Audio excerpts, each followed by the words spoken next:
Through education, you can also better yourselves in other ways. You learn how to think critically and find solutions to unexpected challenges. I remember we used to ask our teachers, why am I going to need algebra? Well, you may not have to solve for X to get a good job or to be a good parent, but you will need to think through tough problems. You'll need to think on your feet. You'll need to know how to gather facts and evaluate information. So, math teachers, you can tell your students that the president says they need algebra. Education also teaches you the value of discipline. That the greatest rewards come not from instant gratification, but from sustained effort and from hard work. This is a lesson that's especially true today in a culture that prizes flash over substance, that tells us that the goal in life is to be entertained, that says you can be famous just for being famous. May you get on a reality show, don't know what you've done, suddenly you're famous. But that's not going to lead to lasting, sustained achievement. And finally, with the right education, both at home and at school, you can learn how to be a better human being.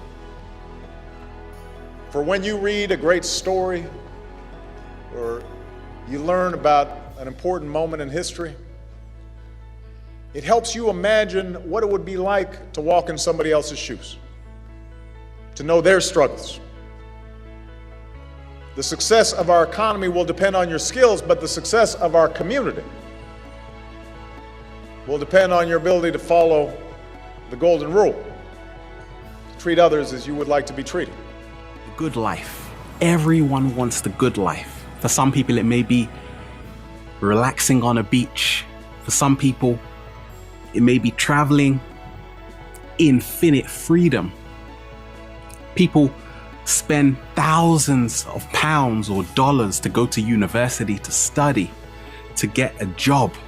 So all of us, so many of us on the planet, we are always striving for something. We're striving for the better life. What's helped me on my journey is to see the secret. Many of us, we're so caught up in the outcome that we forget about the process.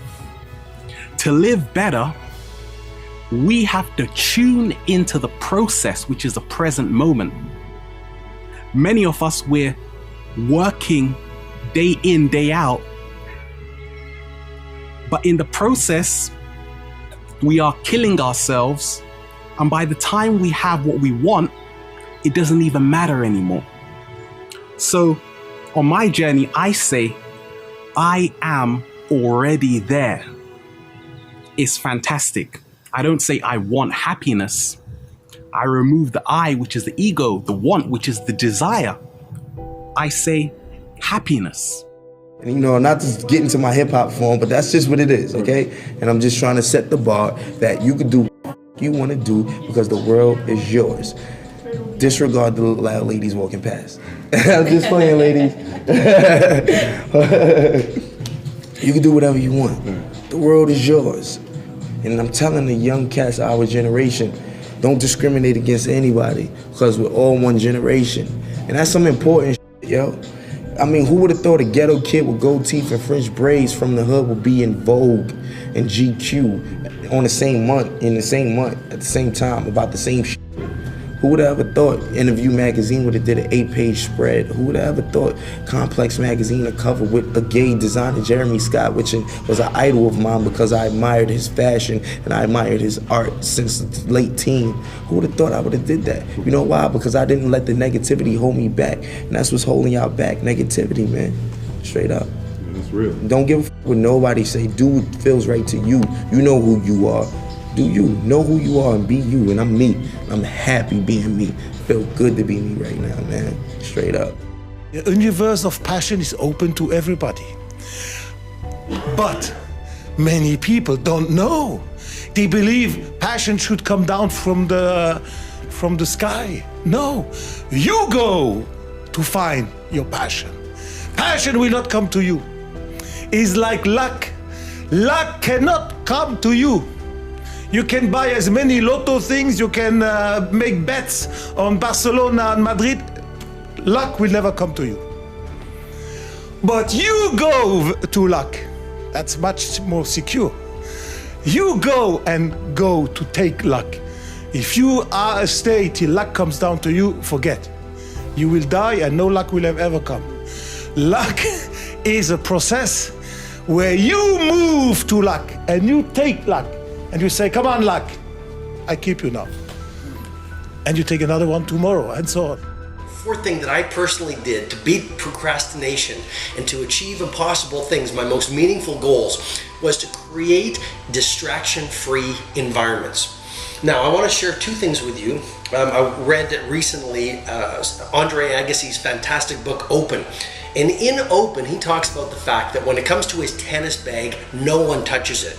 And when he was asked, why can't anyone touch your tennis bag? He said, because when there's disorder in my tennis bag, there's distraction in my mind.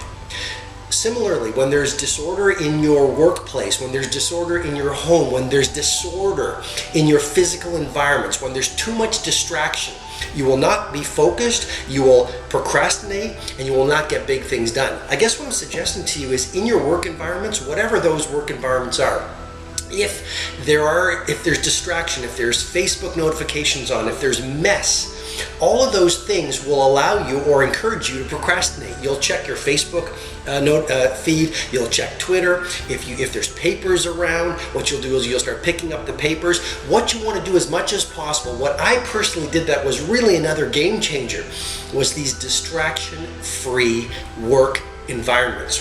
Even when you read the fantastic Walter Isaacson book, Steve Jobs. In here he talks about Next. That was the company he went to after he was thrown out of Apple. And one of the first things he did when he went to Next, he painted everything white. And they asked him, like, why is everything white? Why is everything so perfect? Why are there no distractions anywhere? There's nothing on the walls, even the manufacturing facilities, all white. He said, because I want to be able to think really clearly. I don't want to be distracted. I want to get my most important mission done.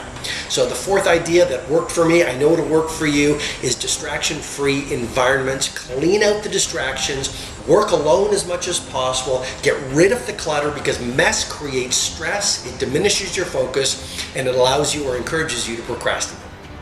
Back in high school, I was diagnosed with ADHD. So the classroom was a pretty painful place. It was hard work to spend more than half a minute's attention in any lecture, regardless of how much I enjoyed the subject matter. And by the way, I mention this not because I'm seeking sympathy, but I want to emphasize that we all have different handicaps, and it's how we choose to handle them that's what's important.